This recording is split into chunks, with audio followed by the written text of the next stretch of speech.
Good evening, friends, and welcome to our special celebration of Autobiography of a Yogi, the 75th anniversary of the publication of this timeless spiritual classic. Let's begin with a prayer together. Divine Mother, Heavenly Father, friend, beloved God, great masters, Jesus Christ, Babaji, Krishna, Lahiri Mahashaya, Swami Sri Yukteswar, Paramahansa Yogananda, saints of all religions, we invoke your presence. Help us to deepen our attunement with your divine inspiration. Through this spiritual classic, may it awaken our own highest potential, and may we become your warriors of light to share your divine blessings, love, and joy in this world. Om. Peace. Amen. So, friends, we are here for a very special reason. December 1st, 1946, after World War II, Yogananda published his timeless spiritual classic, Autobiography of a Yogi. And its initial impact, while it was tremendous, the perennial lasting effect it has continues to build. And that is why, on behalf of Crystal Clarity Publishers and Ananda Worldwide, we're having this special program this evening, which is also coinciding with the publication of this junior edition of the original 1946 first edition of Autobiography of a Yogi. You know, for all of its depth, the autobiography in Yogananda shares such humor and such practical common sense. And Lord knows today, now more than ever, we need that divinity in our lives. So this program this evening will include special talks by Nayaswami Jyotish and Nayaswami Devi, the spiritual directors of Ananda Worldwide. Also Phil Goldberg, the author of American Veda and the Life of Yogananda. And it will include music from our different Ananda communities, speakers from our Ananda communities throughout the world. And we pray that this evening be a spark that ignites a divine fire within your heart, and that you take up this great journey and not just read the autobiography, but write your own journey to self-realization. Many blessings to you.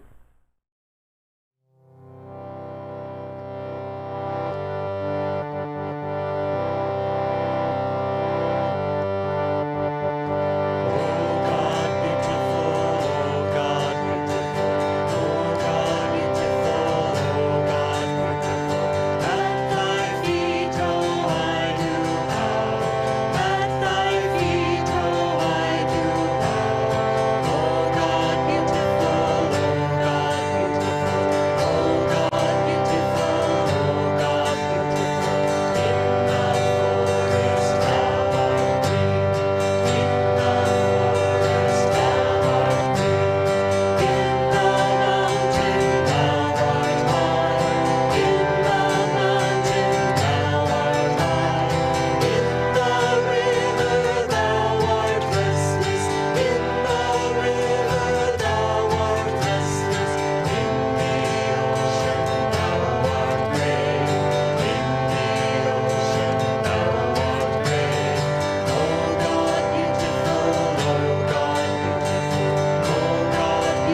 Hello.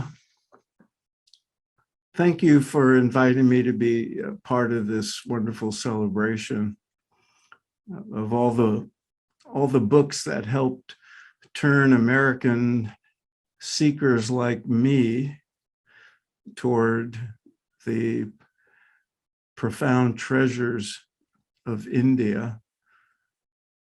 Autobiography of a Yogi has no doubt been the most influential.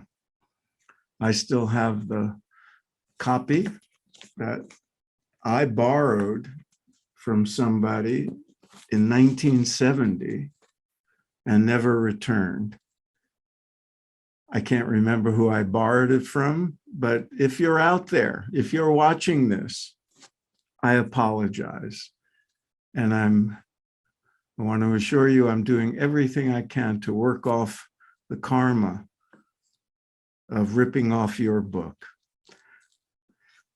When I researched Yogananda's early life, what stood out most for me was the unmistakable, unambiguous stamp of Dharma. It was obvious in learning about his childhood that he was meant to be a renunciate. He was meant to pursue God realization with single-minded determination, and was meant to be a spiritual leader of some stature. It's understandable that his family resisted that calling, tried to steer him to the customary life of a householder in India at that time. But they must have known in their hearts that it was futile. Not every child, even in India 120 years ago or so, stakes out a place to build an altar and a meditation room when the family moves into a new home.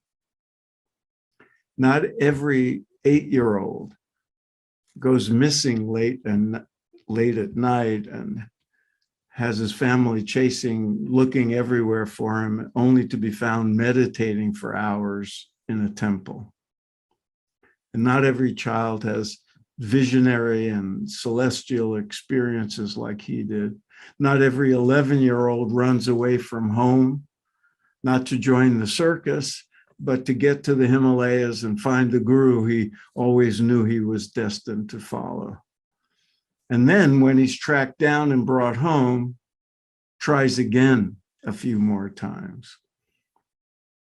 Not every adolescent is a ringleader, and not every ringleader drags his friends to see swamis and gurus and temples instead of making mischief. And not every 15-year-old creates an ashram on his friend's family property. In a book that's filled with miracles and wonders, the most meaningful to me, and they're not actually all in Autobiography of a Yogi, are the series of uncanny events, seeming coincidences that unfolded in time and space to make it possible for Yogananda to fulfill his destiny to sail to America and to play a vital role in transforming the spiritual landscape of the modern world. As he himself predicted, the autobiography has been a major reason why his impact continues nearly 7 decades after his passing. I'm actually now rereading it again for a course I'm teaching in January. And I've already learned something new on page 1, even though I've read it a number of times before. So I encourage everyone, no matter how many times you've read it, to come to it again with fresh eyes from time to time. So thanks again for inviting me. And now I look forward to hearing what all the other wonderful speakers have to say. Hello, friends. My name is Nayaswami Hriman, and I'm speaking to you from the Blue Lotus Temple near Seattle, Washington. And I'd like to share with you some of the wit and wisdom of Chapter 10 of the Autobiography of a Yogi, I Meet My Master, Swami Sri Yukteswar. Now, this was a pivotal point in Yogananda's life. He was called Mukunda then. He was a high schooler. It was pivotal because this was when he was going to finally leave home in his search for God. By a mixture of comedy and miracles, he managed to graduate from the Hindu high school, and that is a story in itself. But I think I'm not alone in probably being among those who, at the conclusion of my high school, went off on my life's journey also. Now, at that point, he went to Benares, the ancient city where great rishis down through the centuries had lived, and he went to the Mahamandal Hermitage. We don't know why he chose that hermitage, because there was no practice of meditation being given there except by the Swami himself. And so that immediately caused some tension between himself and the other boys who were there in the hermitage. And so it was that over time, as he spent more dawn and morning hours meditating, that the boys became increasingly unhappy with him. Throughout that time, his earnest prayer, as it had been earlier in life, was to find God, to go on his journey and on to fulfill his destiny. However, the tension increased, and one day he went up into the attic in the home and prayed intensely. And there came to him at that point a voice from nowhere and anywhere. And it said to him, "Suddenly I felt lifted as though bodily to a sphere uncircumscribed. Thy master cometh today." A divine womanly voice came from everywhere and nowhere. And then proceeded, as he was called downstairs to go shopping for the kitchen there at the Hermitage, there came an incident, an episode in his life that changed his life and ours. As they were shopping, he passed by an alley in Benares where a Christ-like man in ochre robes of a Swami stood motionless at the end of the road. Instantly and anciently familiar he seemed. My gaze fed hungrily for a trice, then doubt assailed me. So he walked on, but his feet would not allow it, and he was forced back, as it were, saying to himself, "The saint is magnetically drawing me to him." He retraced his steps and there met his guru, Swami Sri Yukteswar. He touched his feet, saying, "Guru Deva." The divine face, he wrote, was none other than he of 1,000 visions. These halcyon eyes in leonine head with pointed beard and flowing locks had oft peered through the gloom of my nocturnal reveries. "O my own," Sri Yukteswar said, "O my own, you have come to me. How many years I have waited for you."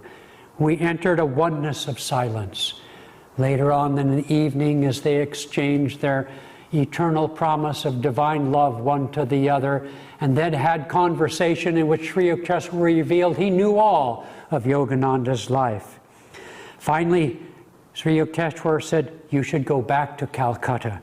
"Sir, I am not returning home, but I will follow you anywhere. Where do you live?" Sri Yukteswar revealed that he lived quite near to Calcutta. "You will come to me in 4 weeks." I remained obstinately silent. He did not want to go back home because his brother Ananta predicted he would come home and be with the family. My guru easily penetrated my difficulty. "Do you think your relatives will laugh at you? I will not return. You will return in 30 days. And indeed, as the story closed, he did return in 30 days to be trained by his guru. And thus it was that the joyous reunion had a bit of a sour note, because as the disciple offers his life to the Guru, he must be prepared to give it all. Hello, friends. In honor of the 75th anniversary of Autobiography of a Yogi, I'm here to share with you on fearless living. And there's one story in particular that stands out from the autobiography about fearless living, and that's two penniless boys in Brindaban. This is the incredible tale where Yogananda's older brother, Ananta, challenges him to put his spiritual philosophy to the test in the real world. And he says, I challenge you to put your vaunted philosophy to the test. And Yogananda, without any hesitation, says, I accept the challenge. And what is the challenge? Ananta says to Yogananda, you and your friend must go to this neighboring town, Brindaban, and without begging, without telling anyone your predicament, and without any money, you must not miss any meals, and you must come back here before midnight. And if you fulfill this challenge, I will ask to be your disciple. Now, remember, this is very unusual in the Indian culture that the older brother would ask to be accepted as a disciple by the younger brother. So Yogananda and Jitendra embark for Brindaban. And Jitendra is he doesn't have as much faith as Yogananda does. And he says something like, I already miss the sound of clinking coins, right? The reassurance of money in the bank. But Yogananda is his heart is so strong, and his faith in God, and he's absolutely fearless. And he says, the Lord has not ever let us down. And so as soon as they get off the train, this man notices them, and he links arm with them, and he brings them to this, we can't even call it a lunch. It was more like a repast. And it was this incredible meal that they're given. And even after that mini miracle, Jitendra, still his faith falters. And he says, what are we going to do about our ride back? What are we going to do about dinner? And just then another young man comes up and notices them and says, will you allow me to tour you around Brindaban? And Yogananda sort of nonchalantly says, oh, no, thank you. And the man says, well, you're not going to deny me, are you? And Yogananda says, why not? And he says, well, I had a vision of Krishna today during my midday meditations, and he showed me and your friend, and you are my guru. And so Yogananda, he initiates this man into Kriya Yoga, and he says, it will be your Chintamani, which is a Sanskrit word for a mystical gem that fulfills wishes. And I love that part of the story, because what Yogananda has done through this book and through his message of hope in the autobiography is give us the Chintamani, is give us the wishing gem through Kriya Yoga in a practical way that we too can find God within. And the more that we feel him within, the deeper our faith. And the deeper our faith, then we too can live the philosophy. It's not just a platitude, but like Jesus Christ said, we can live it and seek God first, and then everything will be added unto us. And so it was that Yogananda came back and not only initiated that man in Brindaban, but also his older brother. And as he said, he had to shoulder 2 disciples that day. So you feel his joy, you feel his faith in God. And may we, by honoring this book, by honoring him, honor that part in our own nature that loves God, that seeks him first, and that is absolutely fearless on our journey home. God bless you. Hello, friends.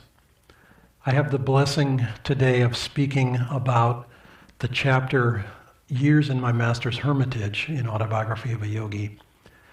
In this chapter, Yogananda gives us a glimpse of daily life as a disciple. This chapter is, in a sense, a living handbook on discipleship. And as such, it's an amazing blessing for all of us who are studying Yogananda's life or interested in this work, because we get the chance to see what was it like, what is it like to be a disciple of a great master like Sri Yukteswar. From the very opening line of this book, where Yogananda talks about how connected the disciple-guru relationship is to the search for ultimate truth, all the way up until this chapter, he's been searching for a guru. And that search finally finds its fulfillment 2 chapters earlier. But in this chapter, we finally meet Sri Yukteswar. Yes, he's encountered Sri Yukteswar, but we haven't really learned much about him until this chapter. And here we get to see, what is daily life like? What do the disciples eat? What does Sri Yukteswar eat? What is their diet? What is the sort of focus of their life? How do they go about it? And I wanted to highlight just a couple of points about discipleship and the need for right attitude. Because these are lessons that can apply to all of us, whether we feel we're disciples of a great master who is in the body or not. All of us need to learn to trust, and all of us need to learn to listen. Yogananda had to trust the process to stay with the search all the way up until he found Sri Yukteswar. And then he had to trust the process enough so that when Sri Yukteswar gave him an unexpected command to come to Serampore, to return to his family, that he was willing to go along with it. Even if he didn't understand or necessarily agree as a human being, nevertheless, he was willing to sort of suspend his human doubt and go along with it. So learn to trust. Second thing is he had to learn to listen. And by listening, meaning he had to not only hear the words of Sri Yukteswar, but apply them and stay with him. This is an act of attunement. In one point in the chapter, Sri Yukteswar scolds Yogananda saying, "You're not here." And Yogananda says, "But sir, I have listened to every word. I can repeat every word that you've said. And my eyelids haven't blinked." Sri Yukteswar says, "But in the back of your mind, you're busy building 3 buildings. And your architectural dreams will materialize later, but now is the time for study." Study was not always Yogananda's favorite thing to do in this world. Sri Yukteswar's first request of Yogananda was return to your family, which Yogananda had not wanted to do. He thought his life was now separate from the family. He was becoming a renunciate. He was obliged to return to his family. Second request was return to school. And again, Yogananda was not very eager to do that, but he was willing to try. So, first 2 lessons, trust the process, learn to listen, and then show up and try. And Yogananda kept giving us examples of that throughout the chapter, where he's working with Sri Yukteswar, where he's learning to interact with the other disciples, where Sri Yukteswar is instructing all of them and being quite frank with them. At one point, Sri Yukteswar scolded Yogananda in front of Yogananda's father, and Yogananda didn't appreciate it and went after Sri Yukteswar a little bit for it. So there was a dynamic living relationship there, but it was based on deep mutual respect and love. And all of us, wherever we may find ourselves on the spiritual journey, can learn from those examples. Namaste.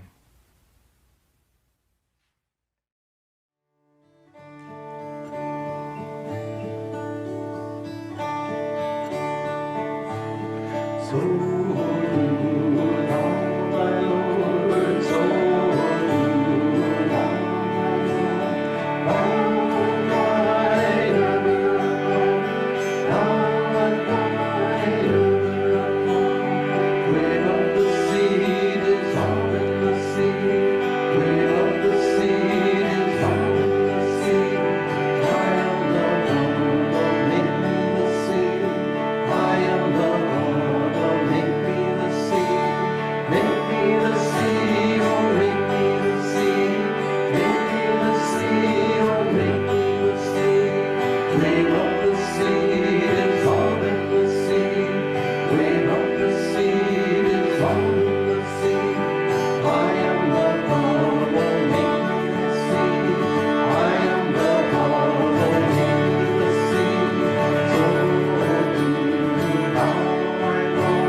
Hello, friends. I would like to speak today on what for me was the most important and most impactful chapter of the Autobiography of a Yogi, the chapter called An Experience in Cosmic Consciousness. Let me explain why it was so impactful for me. I had been looking for something to explain the scope of man's consciousness. I'd been looking all my life for that. In college, I studied psychology, hoping I would find it there, but I certainly didn't. And I didn't know where I could find something that really spoke to me until I found that great book, Autobiography of a Yogi, which changed my life as it has changed the lives of so many, many people. Devi and I have met probably thousands of people who had their lives, the course of their lives, diverted in a positive direction by that book. But coming back to the chapter on An Experience in Cosmic Consciousness, there are so many lessons in that if you read it carefully. The first is that it occurs after the story of Master's life, and you can see his long preparation. From a child, he was seeking God, and from a child, he had certain experiences of expanded consciousness, but it never satisfied his heart. And consequently, he kept looking and looking. He went to an ashram. That didn't satisfy him. And then he met his guru, Sri Yukteswar. And that was the turning point in his search, as probably finding the autobiography or finding a true teacher has been the turning point for so many others of us who are on the path. So coming back to that chapter, it takes place after this long preparation, but the chapter begins in a very interesting way. Yogananda had often thought from a vision when he was young that he would find enlightenment in the Himalayas by joining the yogis of the Himalayas, those yogis living away from society, perhaps in caves, completely focused, completely dedicated on living a life of search for God alone. But often he had tried to go to the Himalayas, but his journeys there were always thwarted. Finally, at the beginning of this chapter, he has indeed left the ashram of Sri Yukteswar, gone to the Himalayas, and he had other adventures also, not mentioned in the Autobiography of a Yogi. But then, rather shamefacedly, he returns to Sri Yukteswar. And so the chapter begins with his return to his guru. And the surprising thing to Yogananda is that there was no censure whatsoever in Sri Yukteswar. No, oh, you ran away, I depended on you. Yogananda apologized to his guru, saying, I must have left many tasks unfinished for you. And Sri Yukteswar explains that he had no expectation of Yogananda. He didn't expect anything of anyone. He was simply there to help them in their own search. The important point here is that Yogananda said that unconditional acceptance expanded his heart because he found unconditional love in Sri Yukteswar, and that expanded his heart. Now, he was destined only a few days later to have this great experience, but it's important to note that that experience doesn't come just kind of like spontaneous combustion. Long preparation and then something that expands our heart sufficiently to hold the, one might say, the blazing sun of realization that comes with samadhi, or the experience of cosmic consciousness. Then another very interesting aspect of this chapter is that we normally think that such an experience comes through some long, intense, deep meditation where you go deeper and deeper with greater and greater focus, greater effort, and finally through that you arrive at the door to infinity. Quite the opposite for Yogananda's experience. He said he sat to meditate and his mind was all over the place. He said, like dry wind blowing leaves in the air. And Sri Yukteswar calls to him and says, Mukunda? And Yogananda, whose name at the time was Mukunda, says, I'm meditating.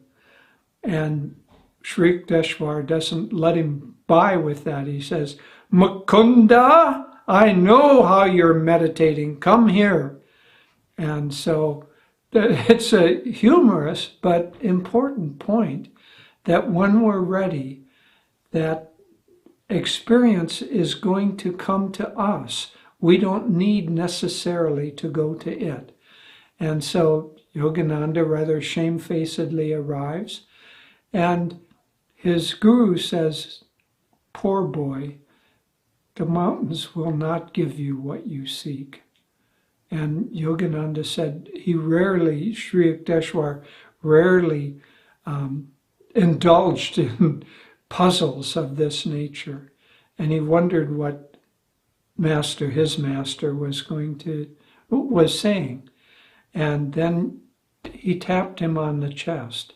And Yogananda said it was as if an enormous magnet drew the breath out of me. My body became rigid and still, and my consciousness expanded, so he was no longer seeing as we do through our two eyes. The world in front of us, his consciousness, his vision was 360 degrees, and he saw through walls, he saw into the roots of plants. But this is, again, very important in that chapter. He didn't see those things. He became them. He said, then it came to a gate. He could see it clearly, see it continuing as it went behind a wall. But again, it wasn't just seeing. It was all of that was happening in his own self, in his own periphery of consciousness. And then he went on to say that in that great experience, he said, I realized that the center of the vast imperium, the center of all of creation, is an intuitive perception in my own heart. So everything in the universe came from his own heart. Well, does that mean that only Yogananda is lucky enough to be the center of the universe? No. He's saying that the universe is an expansion from our intuitive perception. And when we have that great experience of cosmic consciousness, and that intuition is opened, that then we can experience the whole of creation as being our own self, and it starts with wherever we're located, in the center of our own intuitive perception in our heart. And so that experience lasted for some time, and then it stopped. Sri Yukteswar stopped it. And Yogananda said it felt crushing, a huge disappointment. And Sri Yukteswar said, you must not get overdrunk with ecstasy. Come, let us sweep the porch. You have much yet to do in this life. And so it is for us. Perhaps we won't have the experience of cosmic consciousness, but In meditation, our consciousness will expand, but then we have to take that expanded consciousness, return to our duties, and as much as possible with that enlightened consciousness or uplifted consciousness, then go about our duties with that expanded heart and expanded consciousness. And in that way, the circuit of meditation and service that Yogananda described as the true path comes together. And so in this chapter, all of that is expressed. And then finally, Yogananda says that as often as I was able to still the breath and the restless mind, said that those two forces are like storms on the sea of our consciousness. And as long as he was able to still those storms, he could return to that state and return to it at will. And so this chapter is so filled with, with a thrilling rendition of what is lying ahead for all of us. I think for me, what made perhaps the most impactful aspect of this was I could feel its authenticity, its veracity. You know, in modern movies and in literature, you hear secondhand descriptions of expansion of consciousness or going into the cosmos or going into warp speed, whatever it is. But you always know in the back of your mind that this is just someone's fantasy or someone's directorial vision of what it might be like. But it isn't firsthand experience. All the way through the autobiography, what makes it so impactful and gives it the power to become life-changing is that Yogananda, his authenticity and his actual experience of these things makes them real and expands the scope of reality in such a thrilling manner.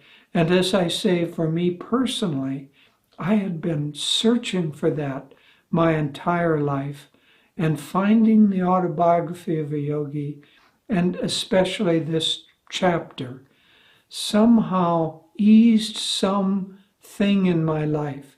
Not that it brought me to that point of consciousness, not yet, but it gave me a clear, absolutely bedrock faith that such a state does exist, such a state is attainable, and such a state eventually will come under the control of our own ability to go there whenever we want or whenever it is right for us.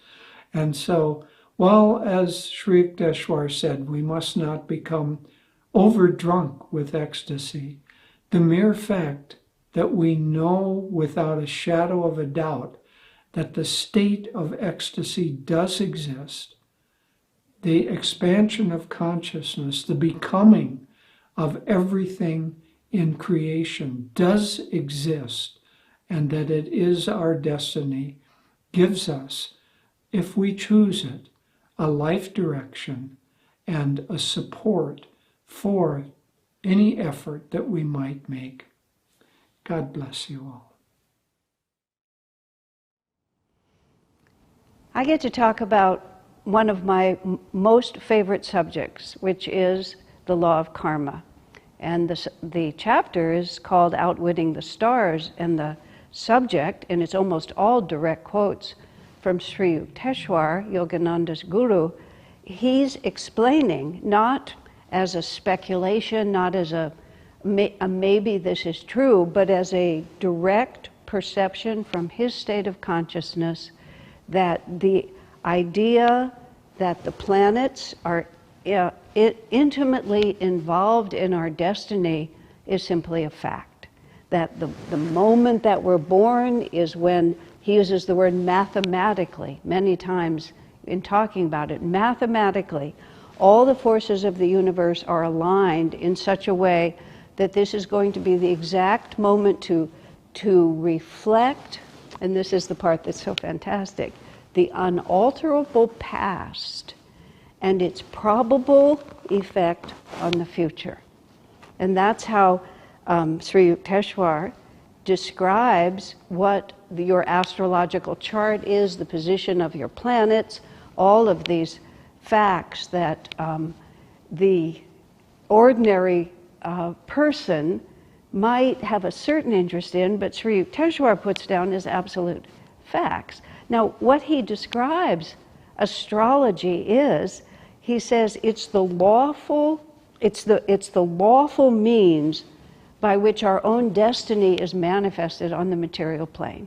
The premise of the whole chapter is that everything in this universe is interconnected, and mere physical distance does not in any way diminish these subtle forces.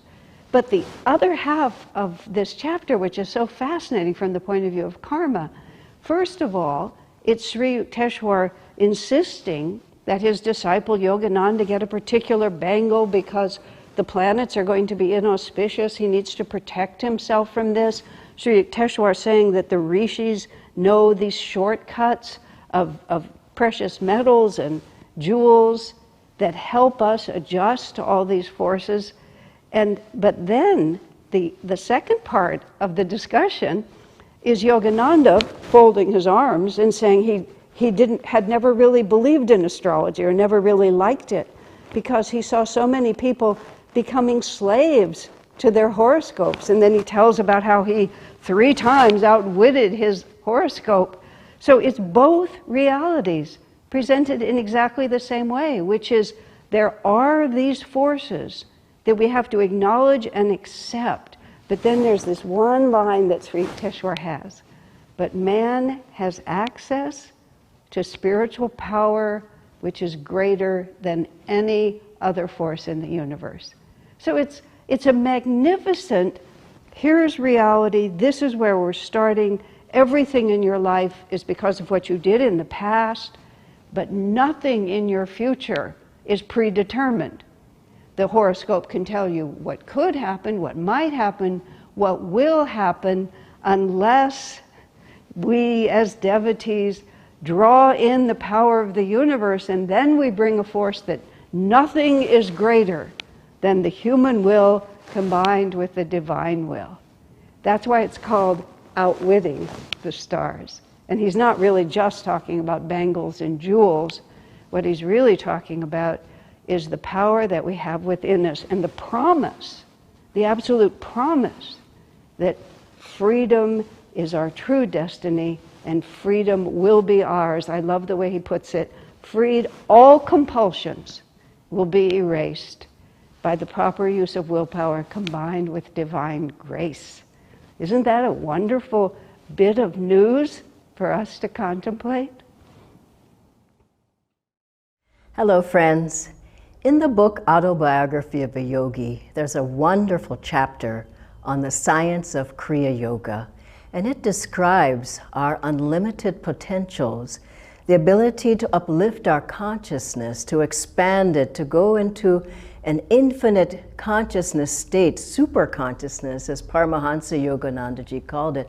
I was thrilled to read that book over and over and over. As I read that chapter, I realized that I too, not just yogis in the Himalayas, but that I too could uplift my consciousness and attune it with the highest realities. I wanted to change my life. I wanted to have more energy, more willpower, more motivation, more magnetism.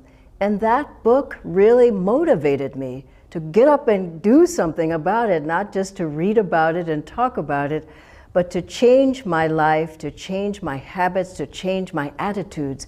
What I gained from it was that in daily life, one can have more peace and harmony. One can have more centeredness so to deal with all the difficulties of life. In family life, one could have more harmony, more better relationships, and in our jobs, in our work, we can learn how to concentrate more, have more focus, have more attention to what we're doing, which draws inspiration. It draws answers and solutions to our difficulties at our jobs, problems that we're trying to solve. We get better health from doing these practices of yoga and meditation. And in our spiritual life, it attunes us to the highest realities that there are within ourselves. A great light that we see, great peace and love that we feel in our hearts. And as we do the practices that this chapter talks about, even a little bit of it, we feel so uplifted, we feel so free, we feel so much more happy, we feel so much more in tune with the infinite. I hope you too will read this great book, Autobiography of a Yogi, the chapter on Kriya Yoga. Good evening, friends. I've been asked to speak for just a few minutes, of course, on the chapter from the autobiography called The Law of Miracles. And I realized as I was reading it for maybe the fourth time between yesterday and today, that the fact that Yoganandaji could write this chapter, the fact that this soul who had so resisted formal education, as we all know he did, could explain to us all of this Einstein, Newton, so many other great scientists of the late 1800s and early 1900s, and explain it in a way that we could actually understand it, at least by the fourth or fifth reading. That is a miracle. And he did that just so beautifully. He starts in this chapter by saying to us that there's only one form of energy that can exist beyond duality. He says even sound needs air, but that light itself is that form of energy that can be absolutely unitive. So beyond all duality, nothing can exist in that state except light. That nothing that's formed on the material plane, no material laws, no material science, nothing that happens here can escape duality, so that somehow we have to find our way out of all of this science, all of what everybody wrote up until now. Again, I would say from Einstein on, but I don't know exactly when some of these other scientists that he quotes in here lived and wrote, but that even their science, which was beginning to show us with the theory of relativity and a deeper look that it was taking at electricity and at gravity, that we would have to transcend all of that and get to that one state where things could be unitive, where we were not living in a state of duality with an ebb and a flow, with a light, with a dark, all of those contrasting principles that always had to equal each other. Therefore, you were always needing an equal amount of one and then the other. And he says to us that this is our job in life, that this is the reason for the human condition, is to surmount all of that Maya, another word really we could say for duality, that pulls us out rather than allowing us to come in, that again has us needing to balance everything all the time. And it's where that wonderful phrase of his, that the unwillingness to leave that state takes us into this place of anguishing monotony. And Swami Kriyananda says so beautifully in the Festival of Light, even when repeatedly, meaning life after life, we lost everything we have, that it's so hard to leave the state of duality. But now here come the scientists, and the scientists suddenly start saying to themselves, you know, this world really is a world of light and shadows that, in a way, it's like the yogi saying in the Gita, Krishna saying, all that we thought was light was but darkness. Who are we in reality? And now the physicists are finally coming to that. And I wanted to read to you just one line from the Autobiography where Master's quoting St. James Jean. And he says so beautifully in there, he says, the universe begins to look more like a great thought than a great machine. Alas, the physicists are coming to say, you know, there's everything that we know, every atom is truly energy. And the physicists are saying this, and the physicists are saying that same light casts a shadow. We call it an elbow. Literally, he says this, we call it a chair, we call it a tree, we call it water. And it's all coming from the same source, and you can feel, as Master quotes them, the excitement in the physicists as this realization is dawning. And then Master goes on in the chapter to say that all of the great avatars, all of those beings who are not bound by the physical laws, who can manifest what they want, when they want, where they want it, that they are not following any of the rules of time or space or the rigidities of form, that they have accomplished that one rule that Einstein said when he was talking about the theory of relativity, that only in a state where your mass is infinite could you accomplish that. And of course, we all know that's precisely what is true with the masters.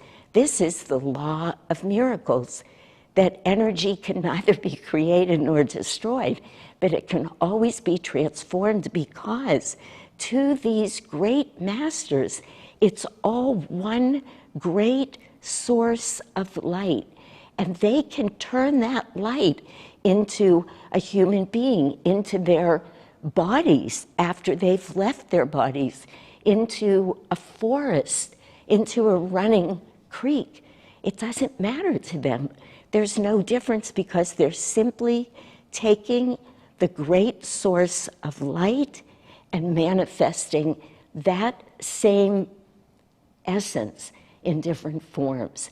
That's the law of miracles, that everything comes from the great source, not in the play, but behind the play, that's what's illuminating, manifesting everything. Master, I'll close with this, because I must be near 5 minutes, if not over it. But Master said at the end of this chapter, and I want to read it to you because it's so beautiful, but he says, one's values are profoundly changed when he is finally convinced that creation is only a vast motion picture, and that not in it, but behind it lies its own reality. It is so beautiful. He says, know this, and the way you perceive everything forever will be changed.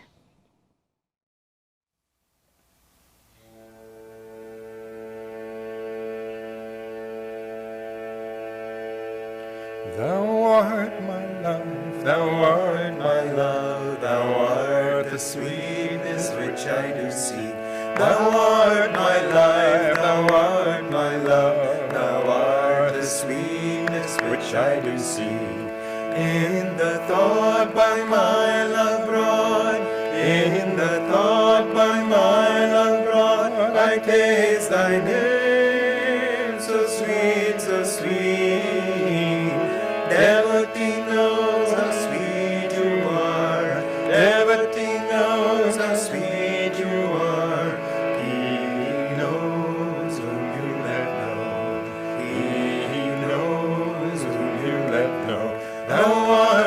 life, thou art my love, thou art the sweetness which I do seek. Thou art my life, thou art my love, thou art the sweetness which I do seek. In the thought by my love brought, in the thought by my love brought, I taste thy name, so sweet, so sweet. Devotee knows how sweet you are, devotee knows how sweet you are. He knows whom you let know, he knows whom you let know. Thou art my life, thou art my love, thou art the sweetness which I do seek. Thou art my life, thou art my love, thou art the sweetness which I do seek. In the thought by my love brought, in the thought by my love brought, I gaze thy name, so sweet, so sweet. Devotee knows how sweet you are, devotee knows how sweet you are. He knows whom you let know, he knows whom you let know. Thou art my life, thou art my love, thou art the sweetness which I do seek. Thou art my life, thou art my love, thou art the sweetness which I do seek. In the thought by my love brought, in the thought by my love brought, I taste thy name, so sweet, so sweet. Devotee knows how sweet you are, devotee knows how sweet you are. He knows whom you let know, he knows whom you let know. Thou art my life, thou art my love, thou art the sweetness which I do seek.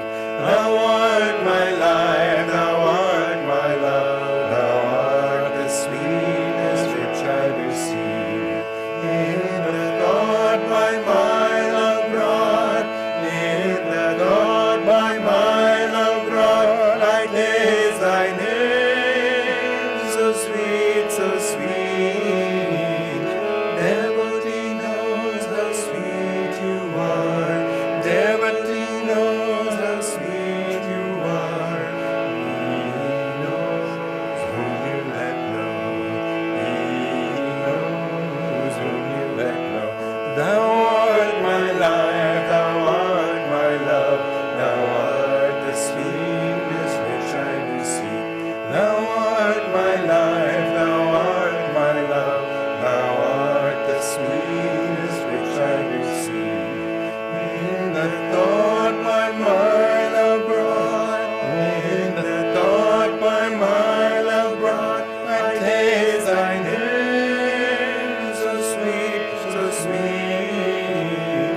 Devotee knows how sweet you are, devotee knows how sweet you are, devotee knows how sweet you are, devotee knows how sweet you are.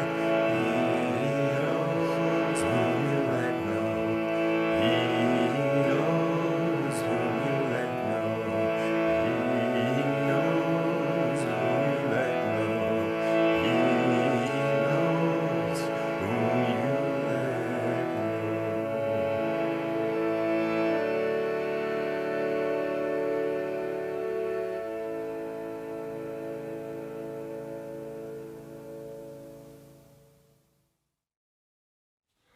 Welcome, friends. My name is Nayaswami Jaya, and today I'd like to address the topic of East meets West.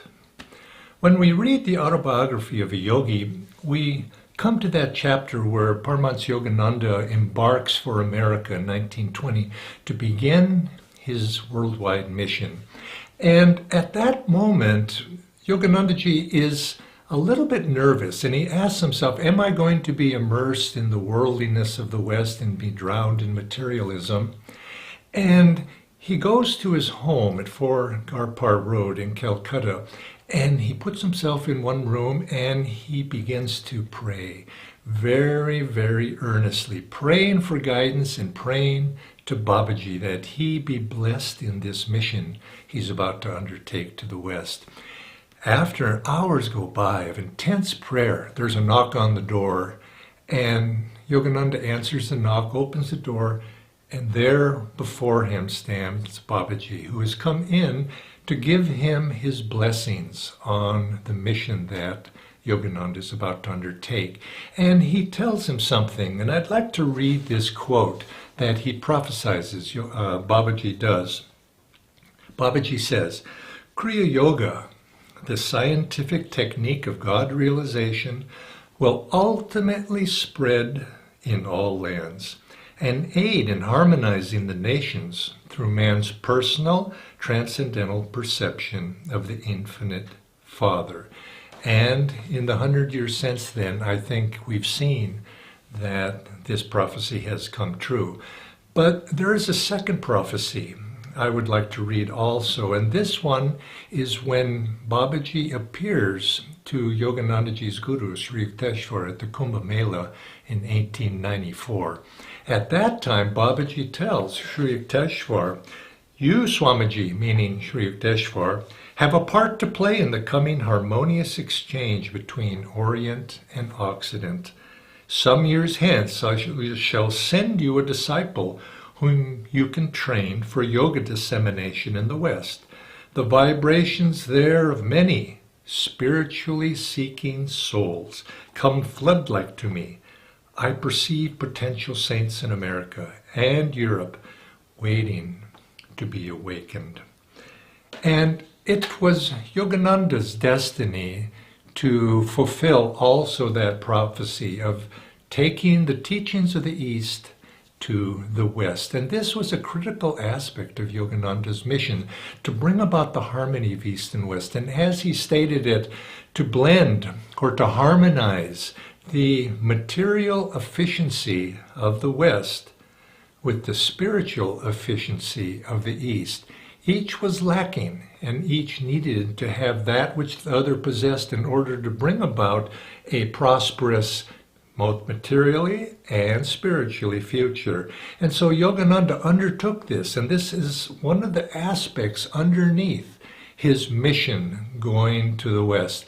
And there's one aspect of that that particularly inspired me as I was reading those quotes, also other aspects of Yogananda's missions and Babaji's predictions, and that is that there's a divine destiny to the unfoldment of what takes place in this world, that the masters, the great ones, are watching over. And it's said in the Autobiography of Yogi that it's Babaji's role to oversee, you could say, the spiritual unfoldment of the world at large in this age of Dwapar, that we're entering.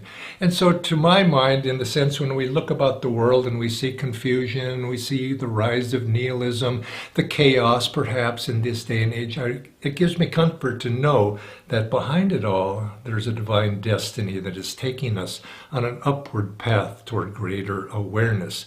Now, one of the aspects of Yogananda's mission of bringing about harmony, this blending of East and West, one balancing the other, is he was to show the underlying unity of the essential truths of the Bhagavad Gita, representing the East, and the Bible, as taught by Jesus Christ, representing the West.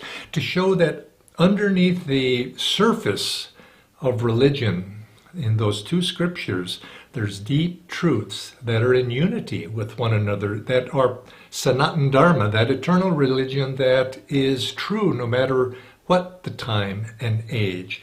And to be able to interpret both of those documents, both of those scriptures, and to show that underlying unity, because the underlying unity at the spiritual level underlays that unity which also wants to be achieved on a social level and on an outward level, on a material level, that both of those great masters, as other great masters as well, were speaking the one same truth. And so this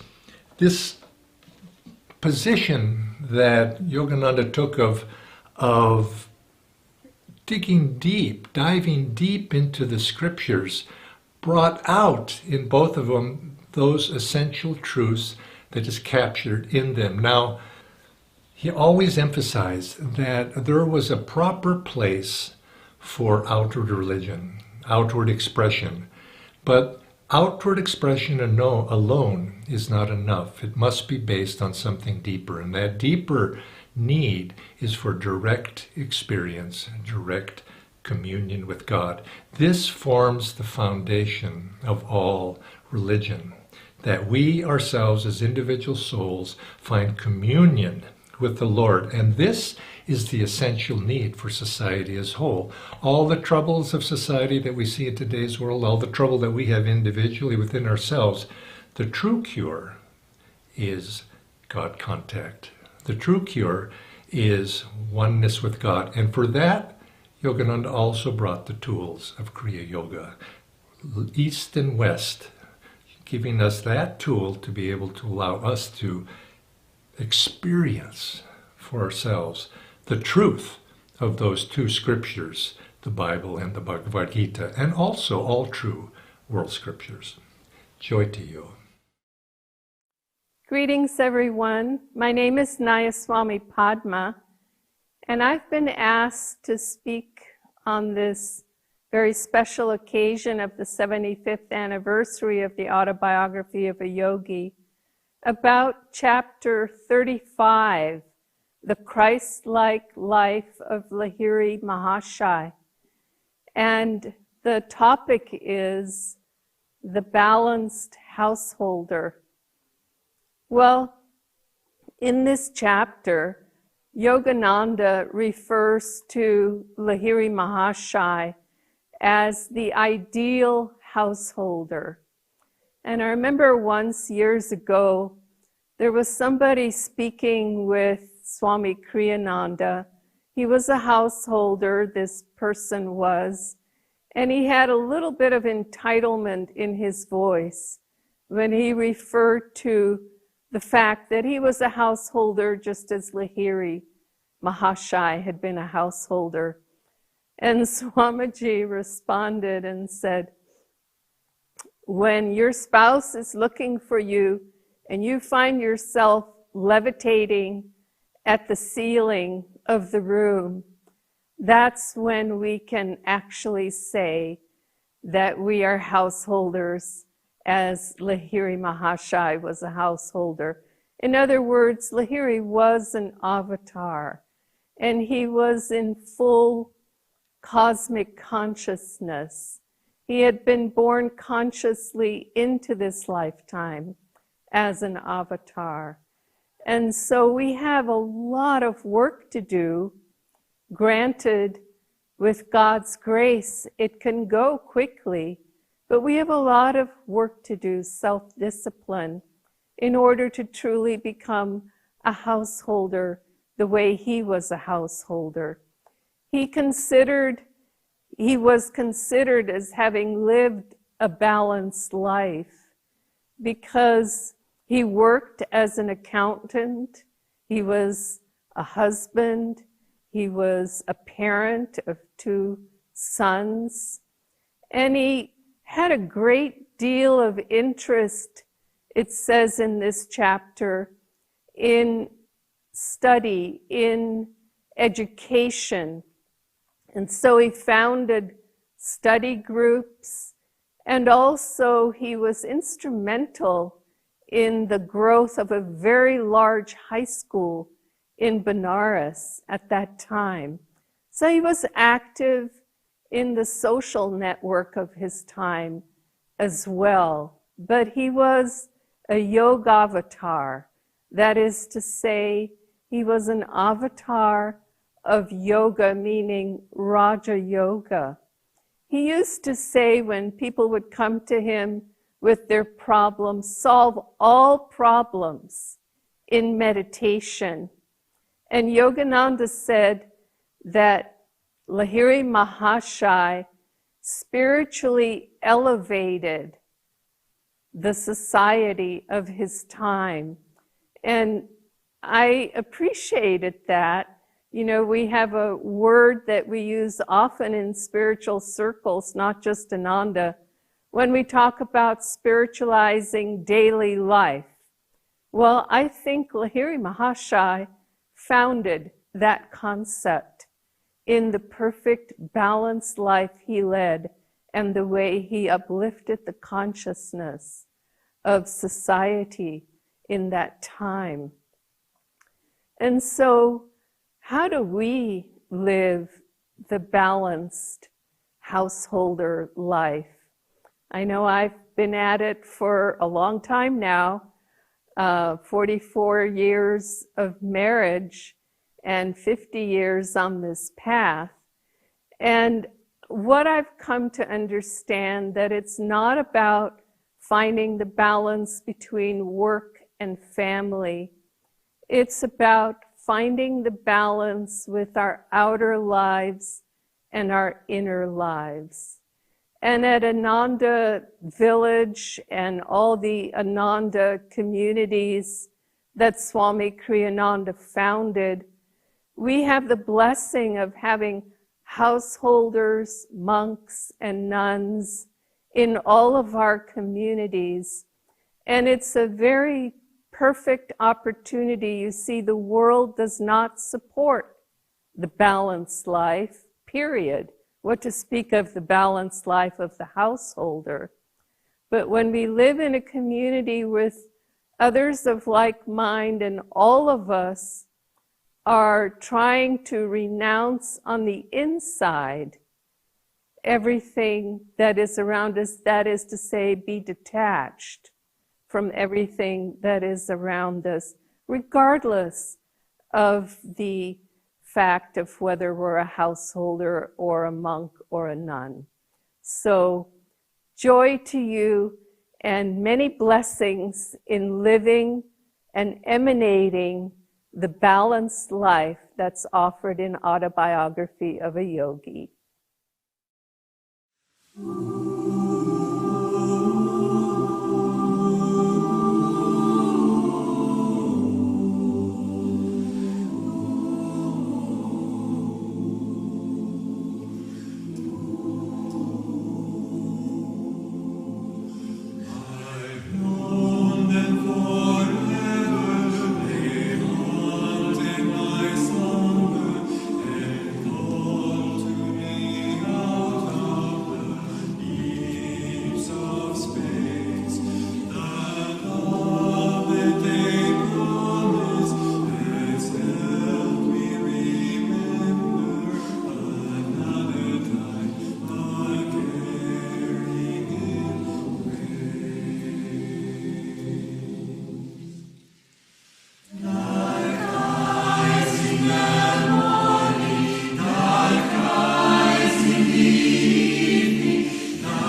Greetings. I am Surendra from Ananda, Portland, and my focus will be on the chapter entitled The Resurrection of Sri Yukteswar.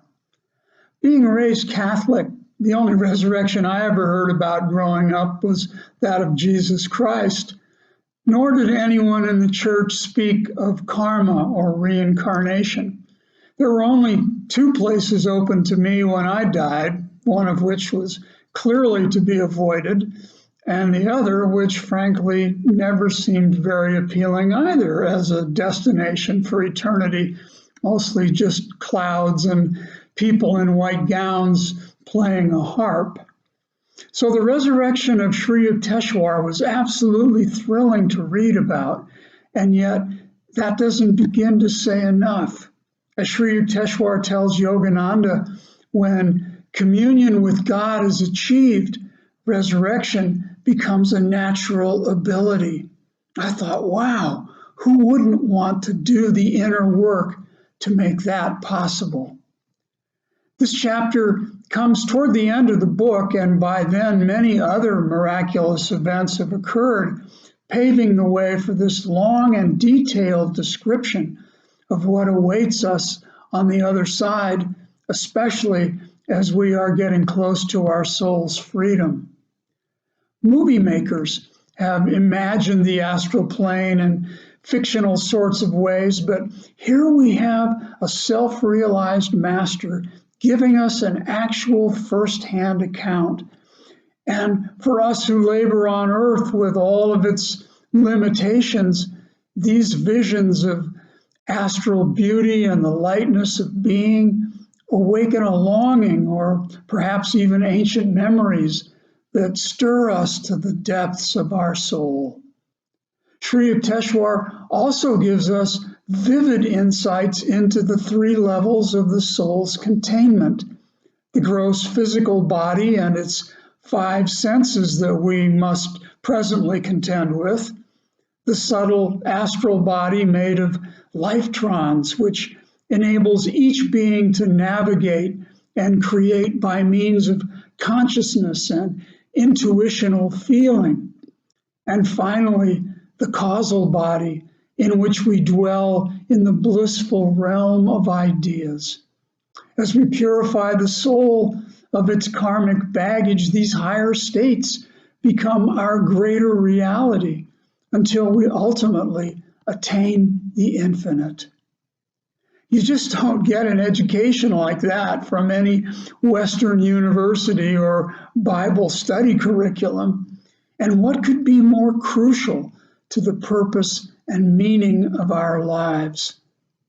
Some of my favorite passages in this chapter speak of the immortality of friendships, the love that remains and deepens between the souls who have journeyed together through past incarnations, our graduation from sensory pleasures to astral enjoyment in terms of vibration, and eventually at the causal level to where dreamlike ideas are fulfilled by means of perception until we attain desirelessness and are free at last.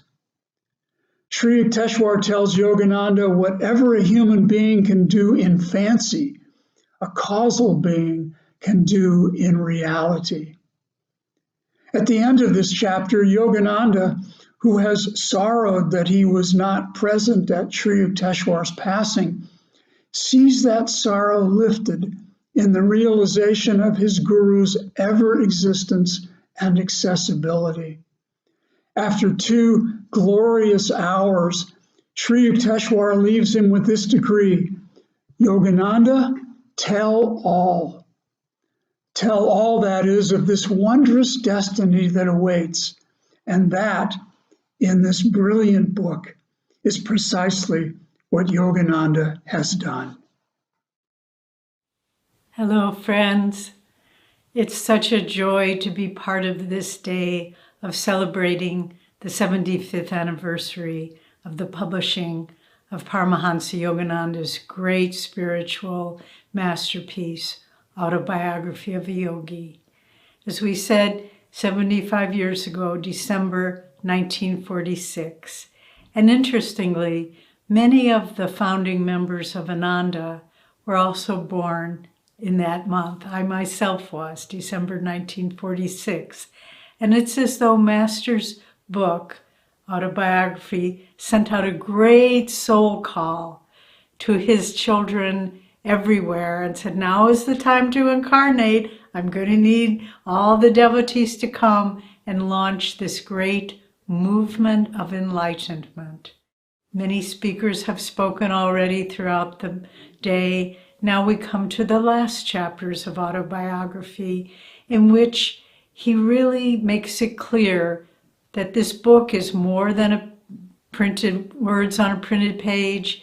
It is the launching of a great movement of enlightenment, and really to bring new perspective, but more than that, the tools, the attitudes, the techniques of meditation and Kriya Yoga that will transform human consciousness now and far into the future. He was a great visionary. He and our line of gurus, Jesus Christ, Babaji Krishna, Lahiri Mahashaya, Swami Sri Yukteswar, and Master, they have come again and again throughout history to help mankind move forward. And they came at this time now where mankind is making a transition from chaos and economic, political turmoil, the First World War, Second World War, depression, Cold War, pandemics, all these things that have been afflicting mankind. Yogananda and our great line of gurus came to launch, and Autobiography was one of the carrier waves, because Yogananda knew being in a physical body, there were only so many people he could reach on a personal level. But his legacy was the Autobiography. And as I say, more than just words on printed pages, it was a carrier wave and a magnetic attraction to all the things that he knew would be the hope for humanity. He talked in these last chapters about communities. He called them world brotherhood colonies, and how this would enable humanity to get away from the intensity of cities and political and national identities, but to live simply in attunement with nature, where everyone around you shared the same high aspiration. And we see this vision being manifested throughout the Ananda communities worldwide. Ananda Village celebrated its 50th anniversary in 2019 and going strong. And there are communities throughout America, Europe, India. And so we see this vision of communities has taken root, even though it didn't happen in his lifetime, but he planted the seeds at the end of Autobiography of a Yogi. And his great disciple, our teacher, lifelong teacher, Swami Kriyananda, he heard that message. He took up that mission, and through him, all these communities have started, bringing enlightenment and meaning and joy into the lives, not only of those who live here, but of thousands of people, hundreds of thousands of people throughout the world who know of Ananda and are affiliated with it. In these last chapters, he also refers again to Kriya Yoga. It's a reference throughout the Autobiography in a special chapter. One of our speakers has already talked on it, but he refers to it. He spoke in the last few pages, he spoke of sitting with Dr. Lewis, who he called his first Kriya Yogi in America, in the West, and speaking of world brotherhood colonies. The two were linked, because to really live in an expansive way, in a selfless way, harmonious, unified, we need techniques like Kriya Yoga to help us to transcend the ego, to raise our consciousness and move towards spiritual expansion and freedom. And then he also spoke towards the end of hope, of the world. When he wrote it, it was just coming out of the end of World War II. The first atomic bomb had been dropped. It was a time, in a sense, when the world was holding its breath. Are we finished with war? Are we finished with global destruction? Or will this carry forward, and will we annihilate ourselves out of delusion, out of seeing each other as separate and inimical to ourselves? And he was saying this doesn't have to be a message of hope through the different attitudes and through communities and Kriya Yoga that he brought. And he said, I see my Kriya Yogis like shining points of light scattered all over the earth. And that's what has helped humanity. I say this without any sense of self-importance, because I am less than a grain of sand in the movement that the great ocean of cosmic consciousness, the great wave that Master brought to enliven humanity.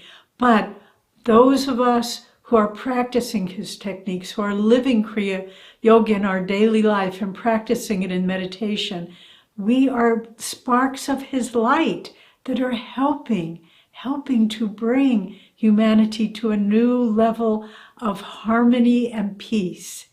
Swami Kriyananda wrote a beautiful book called Hope for a Better World. He mainly, it's a beautiful book and I recommend it, available through our publishers, Crystal Clarity. But he speaks of the community's movement and of meditation and all the things that Master brought. And this is really the hope for humanity. It's a message that we do not have to be bound by the past. We do not have to be bound by past prejudice and of every kind, political, racial, religious, things that are affecting us more adversely than any pandemic ever could, that there is hope and that these great masters come. It says in the Bhagavad Gita, when darkness predominates and light is diminished, Krishna says, Krishna, who is one of our gurus, Babaji, I will incarnate again and again, taking visible form to reestablish virtue and destroy evil. We need to understand the importance of the advent of these great masters, these great avatars, divine incarnations. And that Autobiography of a Yogi is this great carrier wave for the message and the spiritual power that they brought. Someone recently sent to me a poster from an old relic, a poster from a talk that Master Paramahansa Yogananda gave in November, on November 9th, 1926. So almost 100 years ago, in Cincinnati, Ohio. He arrived in the West in 1920, and for the first 10 years of his life, unrelenting, he called them his spiritual campaigns. He traveled back and forth across America, lecturing in dozens and dozens, probably hundreds of different cities, to all sorts of clubs and audiences and auditoriums, big and small. It was not an easy task. But then towards the end of his life, he settled at his headquarters in California and wrote Autobiography of a Yogi. But in this talk that he gave in 1926, it was called How to Live Several Hundred Years in Advance of Your Own Times. Marvelous. He lived not several hundred years in advance of his own times. He lived in all times, past, present, future. He knew where humanity was heading. He could see the pitfalls and the opportunities, An Autobiography of a Yogi is a great carrier wave to help us move into a better world, to give us hope for a better world. And so, my friends, as we celebrate the great advent of this seemingly simple book, let us live with awareness of the great gift and the great blessing that Paramahansa Yogananda and our line of gurus brought to the world. And may we live so that we too may be carrier waves of hope and peace, harmony and joy throughout the world. God bless you.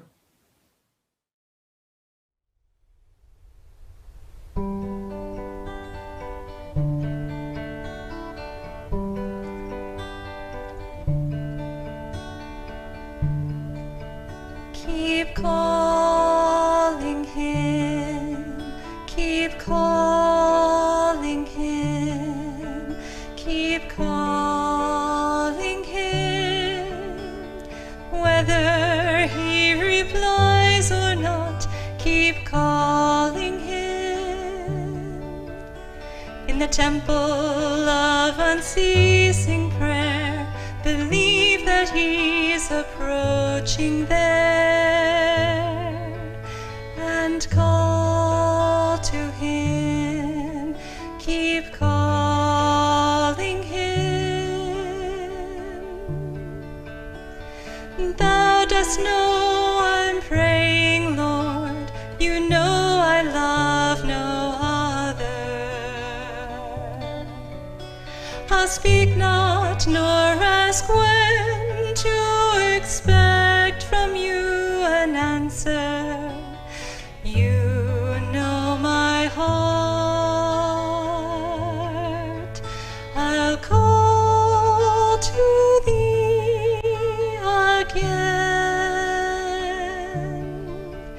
Keep calling him, keep calling him. Whether he replies or not, keep calling him. I'll wash thy feet of silence with the waters of my tears. The altar of my soul will be empty till thou comest.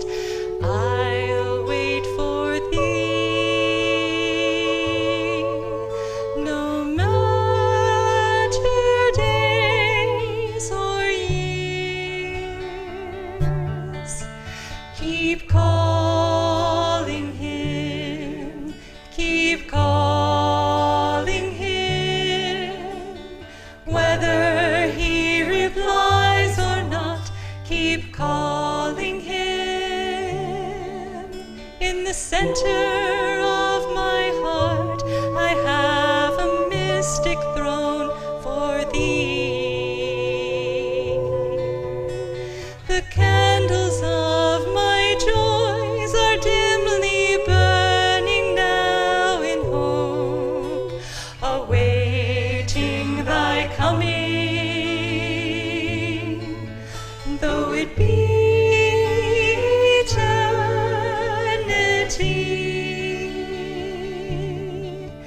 Keep calling him, keep calling him. Whether he replies or not, keep calling him. Even when there's no reply, never let your longing die, and call to him, keep calling him. Remain persistent, undepressed, through dark and seeming silence. If in the midst of life, disease, and death you play the dancer, yet keep calling him.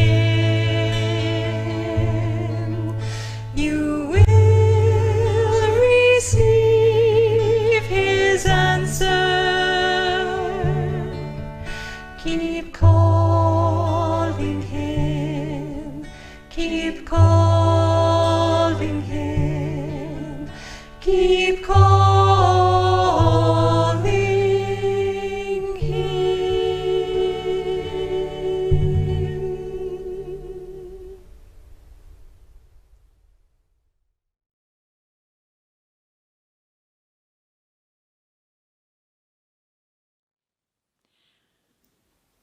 And so, friends, as we conclude this beautiful, inspiring program on Autobiography of a Yogi, I invite you to join me in a prayer. Heavenly Father, Divine Mother, friend, beloved God, great masters, Jesus Christ, Babaji Krishna, Lahiri Mahashaya, Swami Shri Yukteswar, beloved Guru, Paramahansa Yogananda, saints of all religions, we humbly bow to you all. O beloved Yogananda Ji, from our depths of our souls, we thank you for your life, for the gifts of meditation, and for the Autobiography of a Yogi, which is a guide to finding God. May we all be diligent students, devoted children, open disciples of all that you have brought, so that we too may find union with God. Om, peace. Amen.